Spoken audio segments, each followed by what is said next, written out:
حضرت ابو ہریرہ رضی اللہ تعالیٰ عنہ سے روایت ہے، رسول اللہ صلی اللہ علیہ وآلہ وسلم سے پوچھا گیا کہ کون سی عورتیں بہتر ہیں؟ آپ صلی اللہ علیہ وآلہ وسلم نے فرمایا، وہ عورت بہتر ہے کہ جب خاوند اس کی طرف دیکھے تو وہ اسے خوش کر دے، جب وہ اسے حکم دے تو وہ اس کی فرمانبرداری کرے اور اپنے نفس اور مال کے معاملے میں خاوند کی ایسے انداز میں مخالفت نہ کرے جسے وہ ناپسند کرتا ہو۔ رسول کریم صلی اللہ علیہ وآلہ وسلم نے فرمایا، اگر کوئی مرد اپنی عورت کو ہم بستر ہونے کے لیے بلائے اور وہ انکار کر دے اور پھر شوہر اس انکار کی وجہ سے رات بھر غصے کی حالت میں رہے تو فرشتے اس عورت پر صبح تک لعنت بھیجتے ہیں۔ ایک دوسری روایت کے الفاظ اس طرح ہیں، جب عورت اپنے خاوند کے بستر کو چھوڑ کر رات گزارتی ہے تو فرشتے اس پر لعنت کرتے ہیں تاکہ وہ لوٹ آئے۔ آسمان والا بھی ایسی عورت سے ناراض رہتا ہے۔ نبی کریم صلی اللہ علیہ وآلہ وسلم نے فرمایا، قسم ہے اس ذات کی جس کے ہاتھ میں میری جان ہے، کوئی آدمی اپنی بیوی کو اپنے بستر پر بلاتا ہے اور وہ اس کے پاس آنے سے انکار کرتی ہے تو آسمان والا اس پر ناراض ہوتا ہے یہاں تک کہ خاوند اس سے راضی ہو جائے۔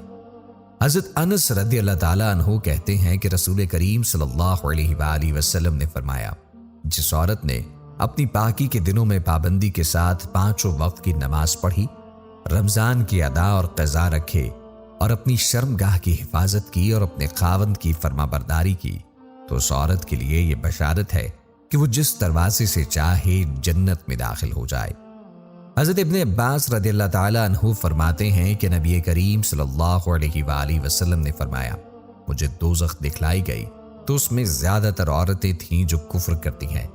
کہا گیا، یا رسول اللہ صلی اللہ علیہ وآلہ وسلم، کیا وہ اللہ کے ساتھ کفر کرتی ہیں؟ آپ صلی اللہ علیہ وآلہ وسلم نے فرمایا کہ خاوند کی ناشکری کرتی ہیں اور احسان کی ناشکری کرتی ہیں۔ اگر تم عمر بھر ان میں سے کسی ایک کے ساتھ احسان کرتے رہو، پھر تمہاری طرف سے کبھی کوئی ان کے خیال میں ناگواری کی بات ہو جائے تو فوراً کہیں گی کہ میں نے کبھی بھی تجھ سے کوئی بھلائی نہیں دیکھی۔ ناظرین، پہلا بنیادی رشتہ خاوند اور بیوی ہے اور آخری رشتہ بھی خاوند اور بیوی ہے، لیکن اس وقت ہمارے معاشرے میں خاوند سے زیادہ اس کے ماں باپ حق جتلاتے ہیں، خاوند سے زیادہ اس کی بہنیں حق جتلاتی ہیں، خاوند سے زیادہ اس کے رشتہ دار حق جتلاتے ہیں اور جھوٹی سچی شکایتیں لگا کر خاوند کو بیوی سے متنفر کرتے ہیں اور کہیں بیوی کو خاوند سے متنفر کرتے ہیں، آپس میں لڑائی پیدا کر کے پھر خوش ہوتے ہیں۔ آپ صلی اللہ علیہ وآلہ وسلم سے پوچھا گیا کہ آپ کو سب سے زیادہ کس سے پیار ہے؟ آپ صلی اللہ علیہ وآلہ وسلم نے فرمایا، ابو بکر رضی اللہ تعالی عنہ سے۔ پھر پوچھا گیا تو آپ صلی اللہ علیہ وآلہ وسلم نے فرمایا کہ مجھے عائشہ صدیقہ رضی اللہ تعالی عنہا کے باپ سے زیادہ پیار ہے۔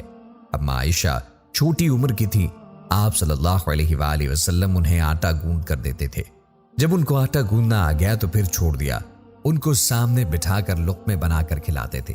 پھر حضرت عائشہ صدیقہ رضی اللہ تعالی عنہا کوئی گوشت کا ٹکڑا اٹھا کر 2-4 جگہ سے نوچ کر رکھ دیتی تھی تو اللہ کے نبی صلی اللہ علیہ وآلہ وسلم اسی کو اٹھاتے اور حضرت عائشہ صدیقہ رضی اللہ تعالی عنہا کو دکھاتے اور وہیں سے تناول فرماتے جہاں سے حضرت عائشہ رضی اللہ تعالی عنہا نے تناول فرمایا ہوتا۔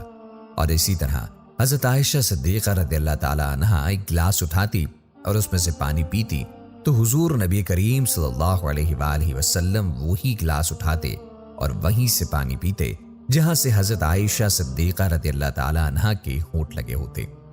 یہ سب آپ کو سکھانے کے لیے ہے، یہ سب میرے نبی کی معاشرت ہے اور یہ میرے نبی کی زندگی ہے۔ گھر میں جھاڑو دیتے، اپنے کپڑے خود دھوتے، بکھری ہوئی چیزوں کو جمع کرتے، گھر والوں کے ساتھ مل کر برتن دھوتے، صفائی کرتے۔ یہ میرے نبی کی خوبصورت زندگی ہے۔ ہم بھلا چکے ہیں بیوی کے لیے خاوند کو سب سے بڑا حقدار ٹھہرایا۔ بعض بیویاں ایسی بھی نادانی کرتی ہیں کہ شادی کے بعد بھی اپنے ماں باپ کی آنکھ کو دیکھ کر چلتی ہیں۔ شادی کے بعد سب سے بڑا حق خاوند کا ہے۔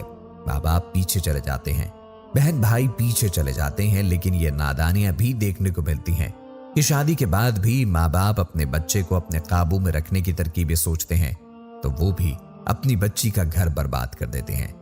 میرے نبی صلی اللہ علیہ وآلہ وسلم سے پوچھا گیا کہ عورت پر سب سے پہلے کس کا حق ہے تو آپ صلی اللہ علیہ وآلہ وسلم نے فرمایا اس کے خاوند کا۔ ایک خاتون آئی کہ میری شادی ہو رہی ہے، میرے اوپر میرے خاوند کا کیا حق ہے؟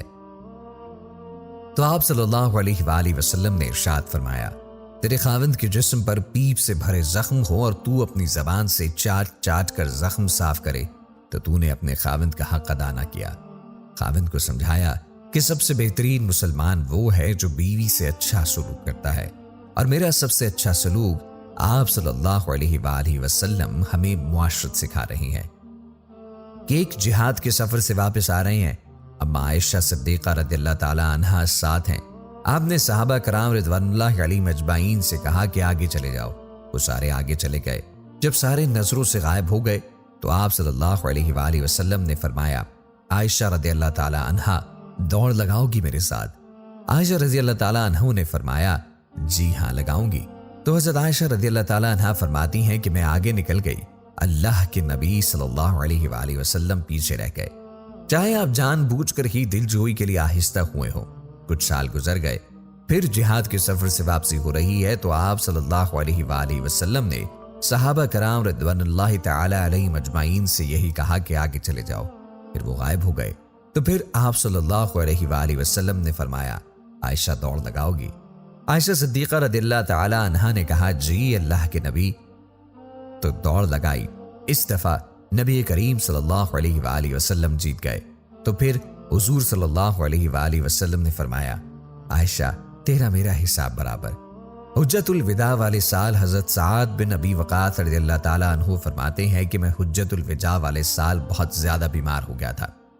جب حضور اقدس صلی اللہ علیہ وآلہ وسلم میری عیادت کے لیے تشریف لائے تو میں نے کہا کہ میری بیماری زیادہ ہو گئی ہے اور میں مالدار آدمی ہوں اور میرا کوئی وارث نہیں، صرف ایک بیٹی ہے، تو میں اپنا 2/3 مال صدقہ کر دوں؟ حضور صلی اللہ علیہ وآلہ وسلم نے فرمایا، نہیں۔ میں نے کہا آدھا مال صدقہ کر دوں؟ حضور صلی اللہ علیہ وآلہ وسلم نے فرمایا، نہیں۔ میں نے کہا کہ 1/3 مال صدقہ کر دوں؟ آپ صلی اللہ علیہ وآلہ وسلم نے فرمایا، ہاں 1/3 مال سے صدقہ کر دو، اور 1/3 بھی بہت ہے، تم اپنے ورثہ کو مالدار چھوڑ کر جاؤ، یہ اس سے بہتر ہے کہ تم ان کو فقیر چھوڑ کر جاؤ اور وہ لوگوں کے سامنے ہاتھ پھیلاتے پھریں، اور تم جو بھی خرچ اللہ کی رضا کے لیے کرو گے اس پر تمہیں اللہ کی طرف سے اجر ضرور ملے گا، حتیٰ کہ جو لقمہ اپنی بیوی کے منہ میں ڈالو گے اس پر بھی اجر ملے گا۔ ہمارے یہاں عیب سمجھا جاتا ہے کہ اگر کوئی مرد کہے مجھے بیوی سے زیادہ پیار ہے تو ماں کا اور رشتہ ہے اور بیوی کا اور رشتہ ہے۔ ماں باپ کی وجہ سے بیوی پر زیادتی نہیں کرنی چاہیے اور بیوی کی وجہ سے ماں باپ پر زیادتی نہیں کرنی چاہیے۔ شکریہ۔